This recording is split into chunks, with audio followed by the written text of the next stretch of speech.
Low key, some of the people who are the best with money and building wealth are actually kind of lazy with it. Not irresponsible lazy, but efficient lazy. That's because these folks are not spending every single day moving money around, checking their accounts 24/7, rebuilding their budget, checking their investments, or spending hours and hours on every single financial decision. The people I'm referring to, they set up good systems once, and then they keep repeating them. Sometimes they check in on those systems, switch them up, but typically they are consistent. The thing that actually changed my own finances was making money feel easier and more automatic. So in this video, I want to walk through 8 of my personal lazy habits with money that genuinely helped me build wealth with less stress and less overthinking and less wasted energy. For those new here, hello and welcome. My name is Lissa. I'm a certified financial planner and I help women build wealth and an abundant mindset. So if that's your vibe, make sure you subscribe. Let's get straight to the list. Lazy habit number 1, automate everything important. The first lazy habit is automating things, especially the important things. This was probably the biggest financial upgrade that I made for myself because when it came down to it, I realized I can't fully rely on my own memory or my own motivation when it comes to money. This might not apply to everyone, but on a behavioral level, I would make a lot of irresponsible decisions with my money based on my environment.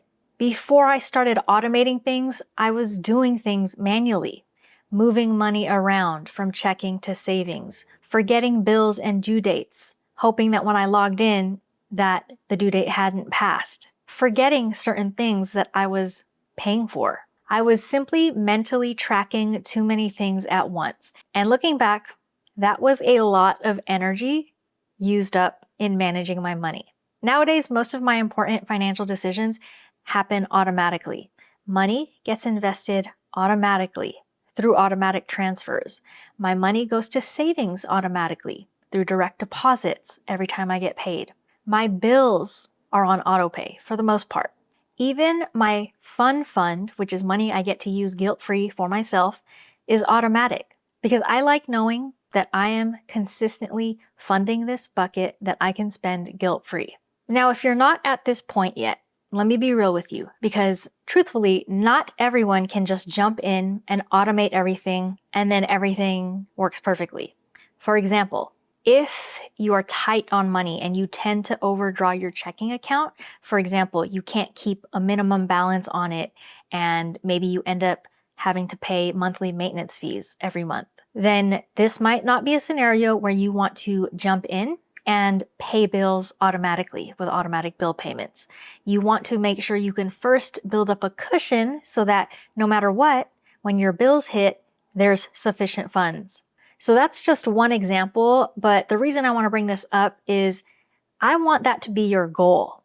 How about make automation your goal if you're not quite there yet with your cushion of money? Think about how you can work towards this and eventually get to the point where you are saving time and energy because this part of your finances is automated. Once you get there, you'll realize how easy it is to be consistent, paying everything on time, and consistent saving, investing, etc. Lazy habit number 2, learn to make confident decisions. I personally like that saying that goes, if it's not a yes, it's probably a no. One of the biggest skills I've built with money is wasting less or no money now because I've kind of become more pickier. But it's not just being pickier. What I see it as is being more confident in my financial decisions, whether it is a big one or a small one. Think about every single financial decision that you have to make on a daily basis. Do you buy the organic produce or the regular produce? You're tired tonight. Should you eat out or cook at home? You cracked your phone screen. Should you buy a new phone or get it fixed or just deal with it for now until you can save up money? Now, as a financial professional, you might think that I'm going to say, buy the regular lemons. They're cheaper. Eat in. It's cheaper. And don't buy a new phone because your phone still works. But surprisingly, that's not the case. What I would rather have is you become confident in your own financial decisions. And you can do this once you know two things. One, if something fits within your budget, fits within your means. And number two, you personally understand what value every purchase makes in your life. If you know your financial situation very well, that makes it easy to answer the first part, knowing whether or not you have the means to make a purchase. And then understanding your values takes some self-reflection, knowing what it is you value, what brings you joy in life, what makes your life easier, more convenient. Those are the types of things that you want to surface and know about yourself, because that will help you make confident decisions on a daily basis. Think about it. Some people might value organic produce over regular produce because they truly believe in its health benefits or the flavors. That's why some people shop at Whole Foods or out here in LA, Erewhon, instead of shopping at Ralph's or Vaughn's or Albertsons. Who am I to judge every person's values, especially if a person has the means, the money to support that decision? That's why I'm probably going to be one of the least judgy financial professionals you'll come across. I want you to feel empowered to make your own financial decisions. And the way you can become confident in those decisions is knowing those two things. Know your financial situation because you'll know whether or not you have the means. And two, know what you value so you know that your money is not going to waste. Lazy habit number 3. Use simple money rules. I think one reason people get overwhelmed with money is because they think everything has to be done perfectly. Everything needs to be optimized perfectly. I personally don't think people need more complicated financial systems. That will happen naturally as you build wealth. When you're learning money management and personal finance for the first time, what I think you need are simpler decisions. So I just touched on the importance of making confident decisions. Having your personal money rules is basically an extension of that. Think of it as a habit you can build to actually implement good systems and confident decisions. I think that you should create your own rules that will help guide your decisions on an ongoing basis. So for example, I'll share one of my own money rules. If I want something expensive, I usually wait before buying it. For me, expensive is typically anything over $100, definitely anything over $500. And the reason I wait and never buy anything impulsively at that price point is because I want time to think about if I really want it or need it. And more importantly, look around to see if there are any deals between credit card offers and deals, promos from the stores, or using my credit card points for gift cards. There are different ways I can supplement the financing of a certain purchase, so I usually wait before buying it. Another rule that I have for myself is I don't finance random lifestyle purchases. I build up my credit and I use debt as leverage when it makes sense. Buying assets like a home, big home improvement projects where I can get a low APR. If I'm just shopping like crazy or wanting to purchase things that are not necessary, there's no need to finance that, meaning no need to take on debt in order to buy those things. So that's a rule that I have for myself, and it prevents me from going into debt. Another little personal rule that I have for myself is every single time I get paid, some portion of that paycheck has to go towards saving and investing. And even times when money is tighter, I still stick by that rule because I can just lower the amount if I need to. All these little rules have probably saved me so much money rather than obsessively tracking every single coffee purchase that I've had or tracking every little joy that I spend on. Having personal money rules helps me make decisions a lot easier and spend less time and energy thinking about those decisions. I think the goal is not to make money feel overly restrictive. It's simply to get better at making good decisions for your own life. Lazy habit number 4. Repeat the same routines. This one sounds boring, but it has genuinely helped me financially, and I think it can help a lot of you. I repeat a lot of the same routines. My purchases, my meals, and the systems that I use for my finances, all because this reduces decision fatigue. And on top of that, the more routine my finances are, the easier it is to track and predict future spending. For example, I have grocery staples that I buy all the time. At one point, my husband and I were even doing meal kits like from HelloFresh or Blue Apron, not necessarily because it was cheaper than doing groceries, but it's because it gave us predictability with food. It was the same cost every week. I also typically have the same investing routine. I've mentioned earlier about saving and investing from every paycheck. It's a percentage of my income goes straight into a savings account, and then a portion goes straight into an investment account. I didn't even plan to include this example in this video, but I'm going to include it because I just thought of it. I even subscribe to toilet paper. My friend is a co-founder of this company called Who Gives a Crap, and I love their mission as a company. But not only do I get to support this company where they take half of their profits and help build toilets and clean water initiatives in developing countries, but I also have a better gauge of how much my household is spending on toilet paper on a yearly basis. In the past, I couldn't tell you because we would just obviously buy it whenever we ran out. Now I have it on a subscription. I know it gets delivered a few times a year. I know the flat amount that I'm spending on it. So the thing with routines is it's not that you're not going to have those one-off months where you take a vacation or those one-off chapters in life where you are transitioning between jobs or moving across state or across country. There are going to be times in life where you can't keep things consistent and routine. But what I found is for the rest of the time, if you can get into these routines, it helps you manage your finances a lot more. It's a lot easier to be financially responsible when you allow yourself to do things consistently. Habit number 5, create a lazy credit card system.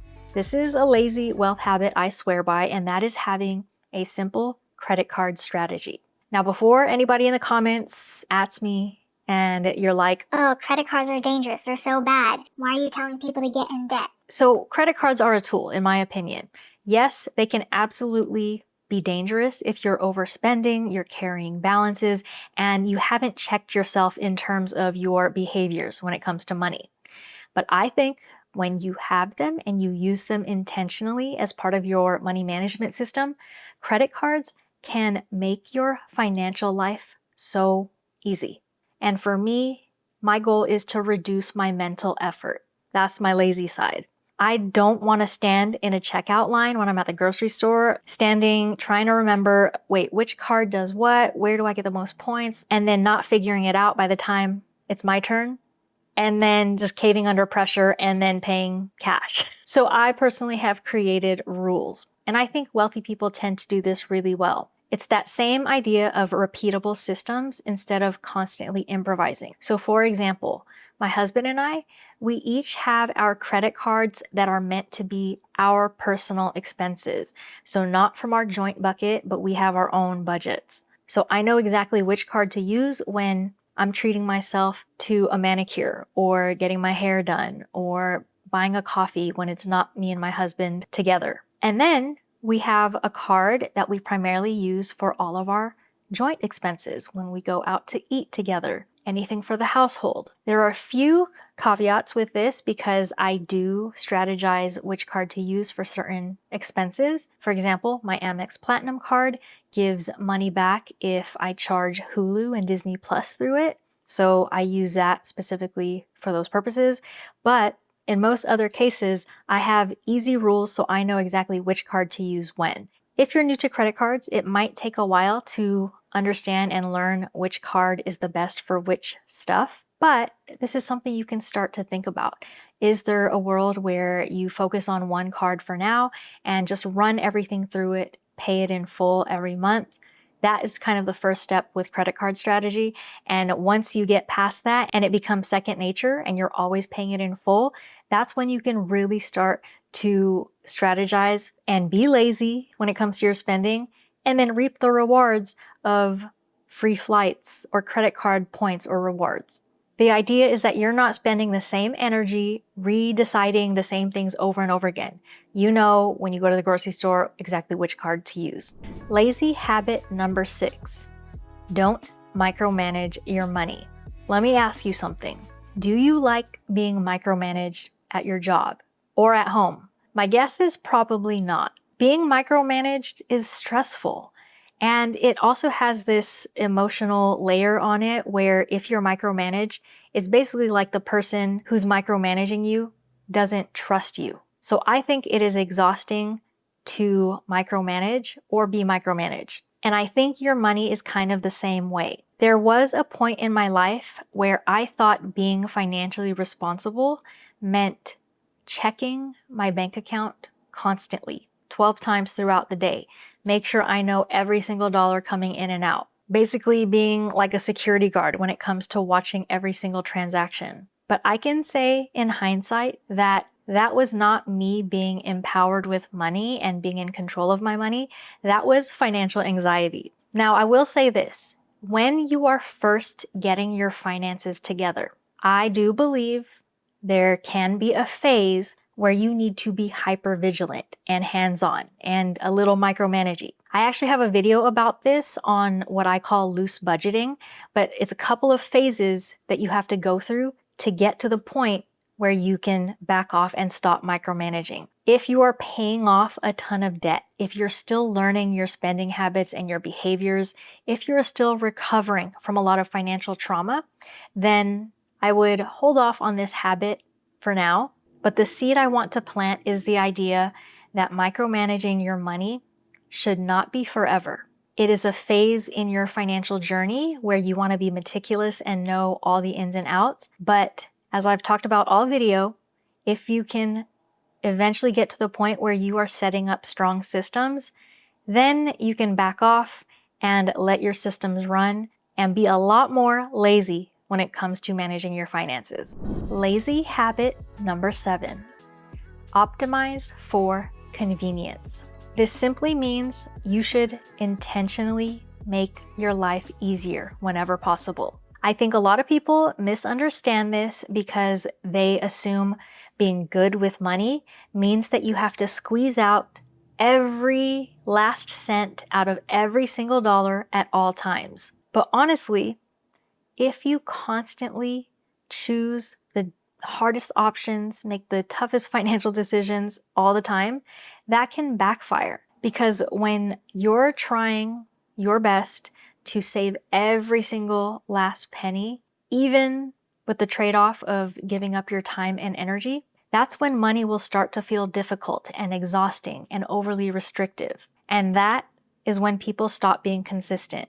That's when burnout spending starts happening. You're so burnt out, you can't even think about whether something is a good decision or not, so you just do it. It leads to impulse purchases, avoiding your finances, decision fatigue, and something I used to be guilty of, which is the I deserve this kind of spending. So when I say wealthy people are often lazy with their finances, they often optimize for convenience in ways that help them stay consistent long term.